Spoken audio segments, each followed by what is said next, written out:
All rise. Judge Vanderbeek Court is now in session. Judge, this is case number JVB 1006, Shaw versus Shaw. Thank you. You all may be seated. Okay. Amelia Shaw, you brought this case before the court. What's going on? So our daughter has been living with me for 2 years. We're separated, and she's currently not paying any child support. And I thought maybe she would grow up, but I guess it's time to force her hand. So. Okay. Any reason why you're not paying child support? She makes a lot more money than I do. Okay. Is that your only reason? Mm-hmm. You know it doesn't really work like that, right?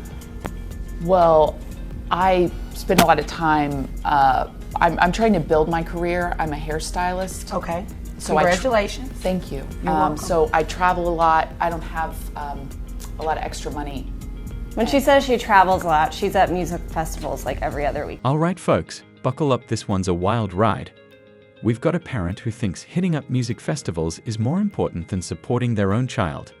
And when I say festivals, I mean dropping a jaw-dropping $22,000 a month on partying, all while conveniently forgetting about those pesky financial responsibilities.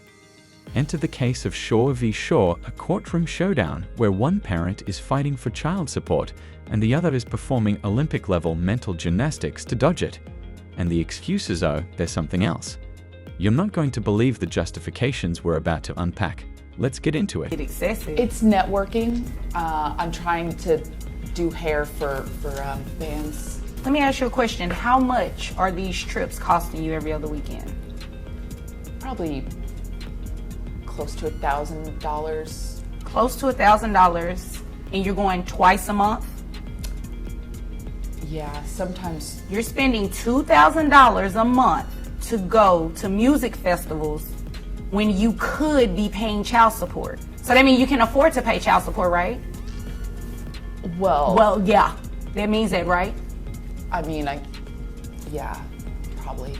So what's the reason that you're not paying? Because it can't be that she makes more money when you obviously have the finances to do it. Well, if I'm being honest, I would hope. And yes, the classic I'm investing in my career defense. Look, networking is important, we get it. But if your networking budget is starting to look like a monthly mortgage payment, maybe, just maybe, it's time to reevaluate your priorities. And let's be real for a second, how much hair are you actually styling between DJ sets at a music festival priorities, people? Let's not confuse partying with professionalism. Having a kid, she was sort of more enthusiastic about it than I was. I'm the biological mother. I'm trying to figure out. Biologically related. But I'm trying to figure out, what does that have to do with anything? Well, it's kind of more on her, if you think about it. Are you kidding me? Well,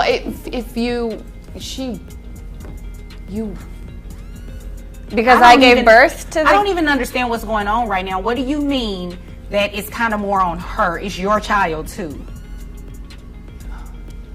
She wanted it more. But you wanted it too, right? Yeah, you were on board with this. I was. So you're going to still be on board with paying child support then? Because it's still your child. You don't get to pick and choose when you want to be a parent. It doesn't work like that. If you can spend $2,000 a month to go to music... Oh, did you catch that one? The "oh well, they wanted the kid more than I did" excuse. Yeah, that's not how parenting works. This isn't a group project where you get to slack off just because someone else was more enthusiastic.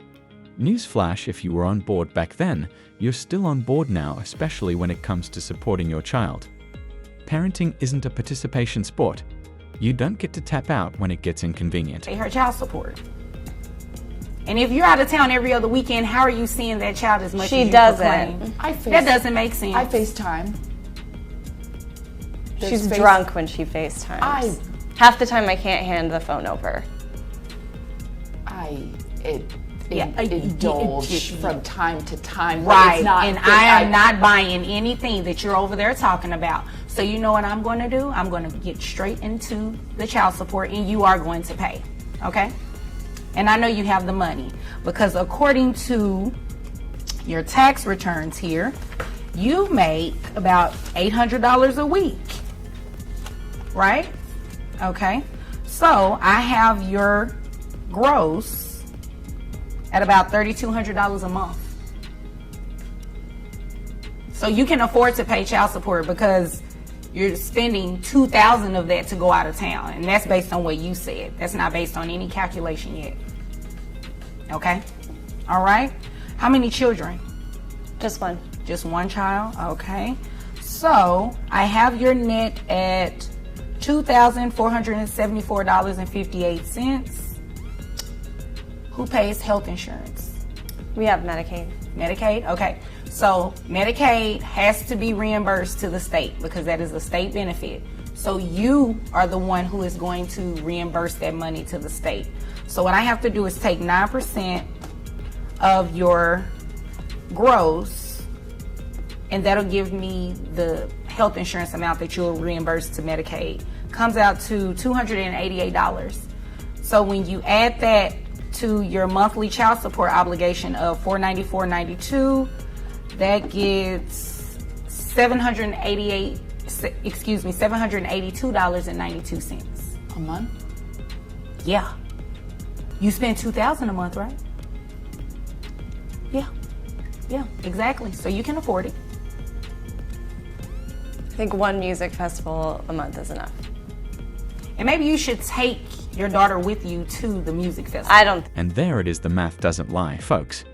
If you're bringing in $3,200 a month and choosing to spend $2,000 of that on festivals, that's not a can't afford it situation. That's a straight up won't afford it situation. You know what else costs around $2,000 raising a child? But hey, priorities, right? I don't trust that. Oh, well, you know, now that she's paying child support, you really can't dictate what she does on her weekends. It's kind of how it works. I just don't think that's a safe environment for a 3-year-old to be in. It may not be, but until something actually happens, you can't dictate that. You wanted child support, you gave rights. You pretty much gave birth to a visitation rights. You understand? Yeah. And child support and custody are completely different. So that doesn't mean at any point, if she stops paying, that you can start denying her access to the child. And there it is, justice served. The judge cut through the excuses, crunched the numbers, and made sure this child gets the support they deserve. Because at the end of the day, parenthood isn't about convenience, it's a full-time commitment. But what do you think? Should the judge have gone even harder on this one? Drop your thoughts in the comments below. And if you're into unpacking wild courtroom drama, don't forget to like, subscribe, and turn on those notifications. Trust me, we've got plenty more where this came from. See you in the next one.